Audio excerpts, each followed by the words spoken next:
J'avais prévu une vidéo aujourd'hui où je vous faisais une visite d'une ferme super intéressante dans un endroit complètement chelou dans Paris, mais malheureusement on ne va pas voir cette vidéo, non pas parce que j'ai perdu les rushs, bien que c'est le genre de truc qui aurait pu m'arriver. Non, vous ne verrez pas cette vidéo car ça s'est super mal passé, humainement parlant j'entends. J'ai pas envie de rentrer dans les détails, mais j'ai été très mal accueillie à base de on ne me dit pas bonjour, on me fait poireauter 45 minutes dans le froid, on répond à plusieurs coups de fil pendant que j'essaye de créer des interactions. Vraiment un comportement très méprisant. Sur cette chaîne, j'essaye depuis plusieurs années de vous montrer des initiatives positives, vous faire rencontrer de chouettes humains qui se lancent dans l'agriculture bio, dans des projets qui prônent les valeurs sociales, blablabla. Mais à force de côtoyer ce milieu, je vais vous faire une petite confidence. Il y a aussi des gros cons, des gens qui oppressent, qui dominent, qui maltraitent, un peu comme dans tous les milieux. Et j'en viens à un point critique dans mon job où je me pose la question de c'est quoi le plus important en fait? Faire pousser des carottes bio en étant une personne exécrable ou faire un job un peu moins cool sur le papier tout en prenant soin réellement des uns et des autres? Ce n'est pas incompatible bien sûr, mais j'ai quand même l'impression que la carte green, la carte verte, la carte bio, écolo, c'est un super joker pour continuer de se comporter comme des vieilles raclures de bidet pour certains. L'idée de cette vidéo, c'est pas de cracher sur des gens en particulier pendant 3 heures, mais au lieu de regarder des endives pousser, et ben aujourd'hui j'ai envie qu'on parle d'écologie humaine, celle qui relie, qui cultive le respect et qui prend soin pour de vrai. Ne vous inquiétez pas, je ne vais pas faire un monologue toute seule. J'ai invité une très chouette personne qui s'est très bien renseignée sur ce sujet de l'écologie humaine et sociale, et elle pourra nous donner quelques pistes de réflexion pour approfondir tout ça quoi. Et attention, je vais la faire apparaître comme par magie sur cette image. Attention, 3, 2, 1 et par magie elle apparaît. Coucou la petite saucisse. Elle est là. C'est Camille. Pour celles et ceux qui ne le savent pas, Camille est une star des internets. Oui, je suis en effet créatrice de contenu sur les internets où je parle d'enjeux écologiques et sociaux. Par ailleurs, je suis aussi autrice, réalisatrice parce que j'ai envie de créer des fictions pour les transitions. Je vous ai bien plombé en début de vidéo, mais ça y est, c'est terminé. Non, t'inquiète, je suis prête à réélever un petit peu le niveau de l'humanité. Bon, en vrai, je t'ai appelé hier parce que j'étais un peu au fond du trou après cette expérience un peu désastreuse. Et ça m'a aussi, au-delà de cette rencontre, remis dans cette époque où je travaillais en tant que salariée pour des entreprises d'agriculture urbaine et où j'ai eu affaire à des managers très toxiques, voire tyranniques. Et je sais que tu as pu aussi avoir cette expérience dans le milieu écologique. Est-ce que tu serais d'accord qu'on en parle un petit peu pour ensuite parler aussi de tout ce que tu as mis en place par la suite? Très heureuse de pouvoir en parler avec toi, Ophélie. Je crois que c'est un sujet qui est pas facile en vrai. Mais il faut qu'on sorte le truc. Oui, il faut qu'on sorte les doses là. C'est pas facile parce que on a l'impression à chaque fois de... Enfin déjà, c'est pas des expériences qui sont positives. Donc du coup, moi, aller brasser le passé qui est un peu puant là, ça m'intéresse moyen. Mais en même temps, c'est important de signaler que ça existe. Ça, venir un peu briser l'image hyper cuicui les petits oiseaux, l'écologie c'est comme ça, tout le monde dit les mots, tout le monde dit les gentils. Toi t'as eu une expérience un petit peu traumatisante dans un écolieu. Ouais, en effet la promesse de l'endroit en fait et même les actions concrètes étaient là. D'un point de vue écologique, il n'y a rien à redire, c'est-à-dire qu'on est vraiment sur un alignement entre les valeurs et le fonctionnement, le mode de vie. On est sur de la sobriété et on est sur de la résilience plus. Mais pour autant, humainement, tu te retrouves avec des gens qui reproduisent des systèmes de domination tels que la bonne société capitaliste, patriarcale et raciste dans laquelle on est. On se sent souvent assez seul face à ces situations, d'autant qu'on n'ose pas trop en parler parce que justement on arrive dans des lieux très valorisés d'un point de vue image. C'est souvent des gens qui ont eu des beaux articles, des beaux documentaires à la télé qui vont dire qu'ils sont en train de sauver le monde.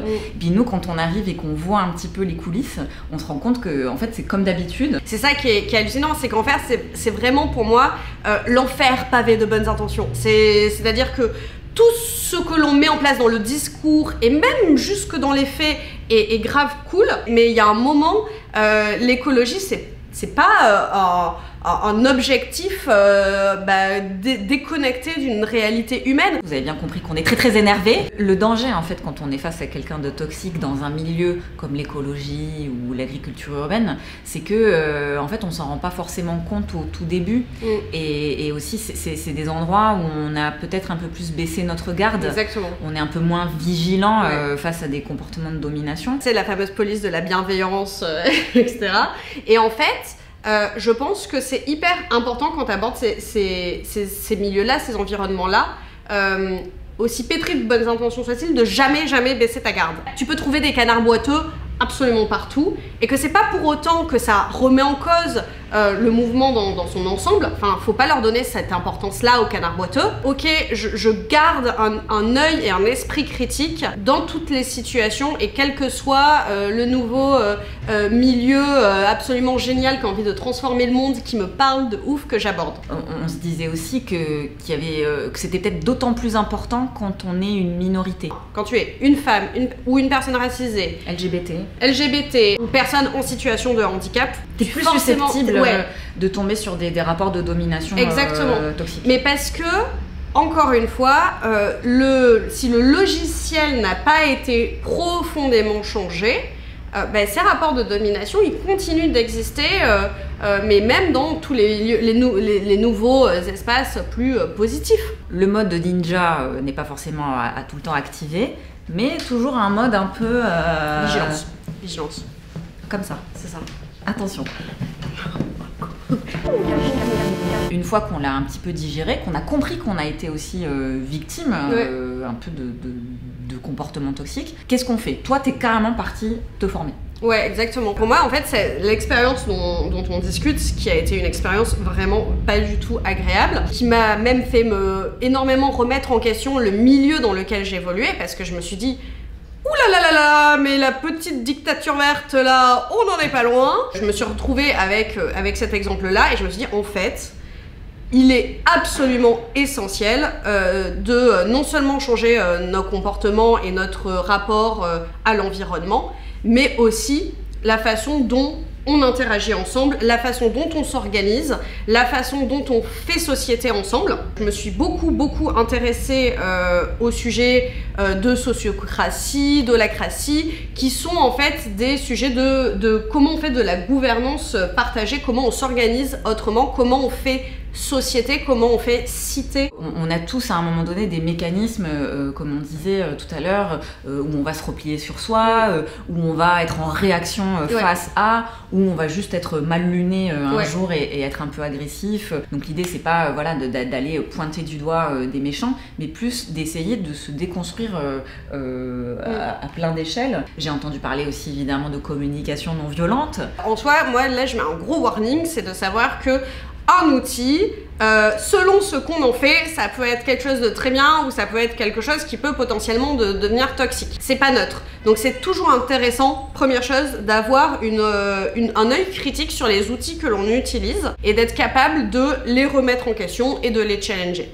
Après, on a de la chance, c'est qu'en effet, on a un panel, il existe un panel d'outils qui peuvent faciliter le vivre ensemble, faciliter le faire ensemble, et qui commence par une remise en question et un regard sur nos postures. Accepter de regarder comment on fonctionne, c'est quoi nos réflexes, comment justement je communique avec les autres, et puis qu'est-ce que je communique. On se rend compte qu'on n'est pas du tout habitué à faire justement ensemble et pas sur un modèle hyper hiérarchique. L'écologie sur ce fonctionnement-là, ça marche pas en fait. Tu vois, tu peux pas faire de l'écologie quand tu es sous un format pyramidal. Il y a un truc qui fondamentalement est contradictoire en fait. Et il y a deux organismes qui pour moi font vraiment référence. Un, c'est l'Université du Nous. Ça dit ce que ça dit dans le nom, tu vois, c'est comment on fait du nous. Et l'autre, c'est Fertile. Donc, qui est une formation issue du mouvement de la bascule. Et moi, j'ai eu la chance de faire 7 semaines de formation avec Fertile. C'est une école de la coopération et de l'engagement. Et c'est passionnant parce que du coup, tu apprends vraiment à faire à la fois ce retour sur toi de comment je peux être au service d'un groupe, au service d'un projet, quelles sont mes postures réflexes et comment je peux changer ça. La formation que tu as suivie, c'est un truc que tu peux appliquer ensuite un peu partout. Ah mais à tout. Autant dans une coloc que dans une entreprise, une association. Non mais même dans un couple en fait, parce que à partir du moment où tu parles de coopération dans un groupe ça commence à deux en fait. Donc même dans ton couple, même dans ta bande de potes en vacances quand vous louez une baraque, même dans ton association, même dans ton projet perso, dans ton projet pro, dans une entreprise, ce sont des principes qui sont vraiment applicables partout, tout le temps. Est-ce que ça t'apprend par exemple à comment gérer un conflit? Alors ça t'apprend surtout à comment faire en sorte que le conflit n'arrive pas, a priori, tu vois. Mais en fait c'est vraiment ça pour moi, c'est comment je pose des bases hyper saines à être ensemble et faire ensemble. C'est transformateur. Vraiment, c'est d'une puissance assez hallucinante.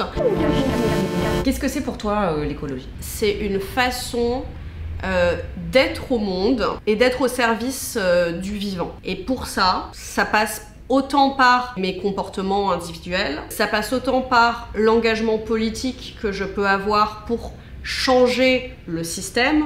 En même temps, c'est aussi une posture globale pour être au service du vivant, de faire en sorte que l'environnement dans lequel je me trouve, qu'il soit humain, non humain, etc., soit résilient, soit pérenne, soit un espace fertile en fait. Et donc ça ne concerne pas que les carottes et les endives. Et non. Et non. C'est quelque chose en fait qu'on voit dans la nature interespèce. Ça existe, il y a eu des tonnes de bouquins sur le sujet. Comment nous, en tant qu'espèce humaine, on peut se remettre en interaction, en coopération, en solidarité avec les autres espèces, mais aussi à l'intérieur de notre espèce Homo sapiens, concrètement.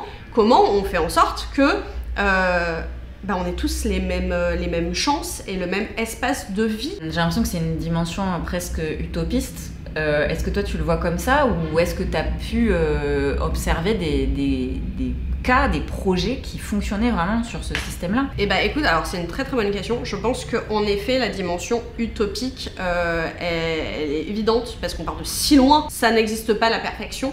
Mais par contre, œuvrer dans ce sens-là, en essayant de toujours aller vers cet idéal, ça, j'ai rencontré plusieurs projets qui tentent de le faire. C'est d'ailleurs moi là où genre clairement quand je suis en PLS face à ce que je vois qui se passe dans le monde, c'est là où je vais un peu recharger mes batteries en me disant ah oui ok, il y a quand même des gens qui travaillent, qui œuvrent dans la bonne direction et ce que j'estime en tout cas être la bonne direction. Tout ce que je raconte là, c'est situé, ça fait partie d'un tissu et d'un réseau de croyances et de convictions, mais qui me sont propres, qui sont hyper situées du fait de mon histoire, et peut-être que quelqu'un à l'autre bout de la planète aura un discours différent, et juste avoir conscience de ça pour être capable en fait d'écoute et accueillir toute la pluralité des visions, et essayer de trouver là-dedans une harmonie, parce que c'est une richesse inouïe.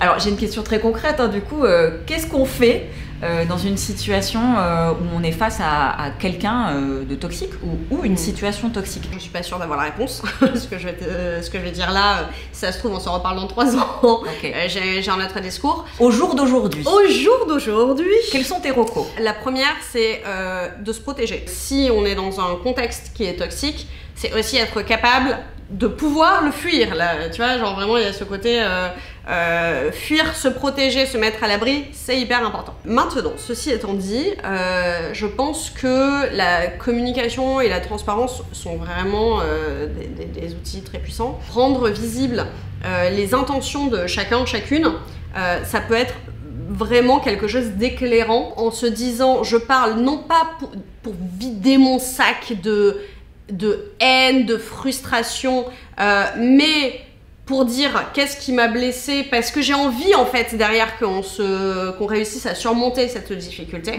Le rôle de médiateur ou médiatrice peut jouer là-dedans. Absolument, donc c'est-à-dire que quand tu as un conflit, aller chercher une aide extérieure objective, hyper important. C'est vraiment aller chercher et proposer une aide extérieure. C'est pas genre tiens, je suis allée pécho un pote qui va nous aider à solutionner ça. Non, c'est en mode je te propose 3 différents médiateurs, médiatrices choisis. Tu vois, donc déjà, tu es dans une posture de je t'amène une proposition de solution, mais on la construit ensemble en fait. Au moment où tu es encore dans la lune de miel, où tout va bien, sur un projet avec des humains, on se dit, le jour où il y aura un conflit, et là on est tous zen, on peut tous en parler, chillax et tout machin, comment le jour où il y a un conflit, on va gérer? Avoir ça, c'est hyper sécurisant. On va vous mettre plein de petites infos dans la barre.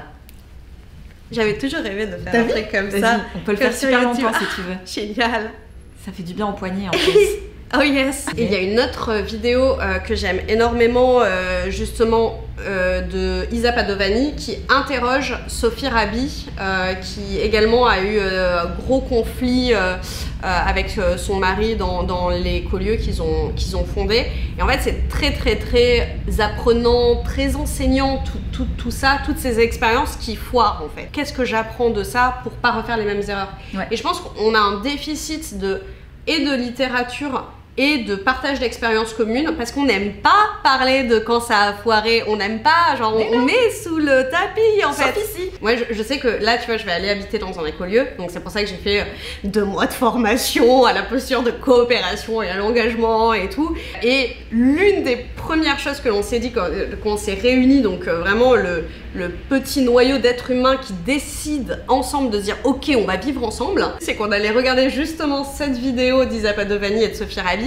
qui dure quand même 2 heures, donc 2 heures d'entretien sur pourquoi mon projet a foiré, et où nous on commence en se disant on veut être hyper clair sur pourquoi le projet a foiré et quels sont les écueils à éviter quoi. La suite pour toi, c'est donc d'aller vivre dans un écolieu, ouais, d'expérimenter la vie en communauté. C'est ça, le vivre ensemble, la vie en communauté, et puis pas seulement, il y a aussi tout l'aspect faire ensemble autour du potager, parce que c'est une ferme maraîchère qui fait du maraîchage sur sol vivant, et donc du coup il y a aussi tout cet aspect de se mettre au service de ce projet là quoi, et ben, de continuer à faire pousser des petites carottes, parce que même si on a beau critiquer faire pousser des carottes, c'est quand même important de faire pousser la carotte. Ça reste assez cool quand même comme activité. Ouais. Bon, on va suivre tes aventures sur les internets, sur Instagram, oui, j'imagine. Et oui, bien sûr. Abonnez-vous. Abonnez-vous. Merci pour tout. Avec plaisir. J'ai une petite formule de fin de vidéo. Je te laisse l'honneur de la faire. Waouh. Plantez tout. Plantez-vous. Love sur vous. Yes.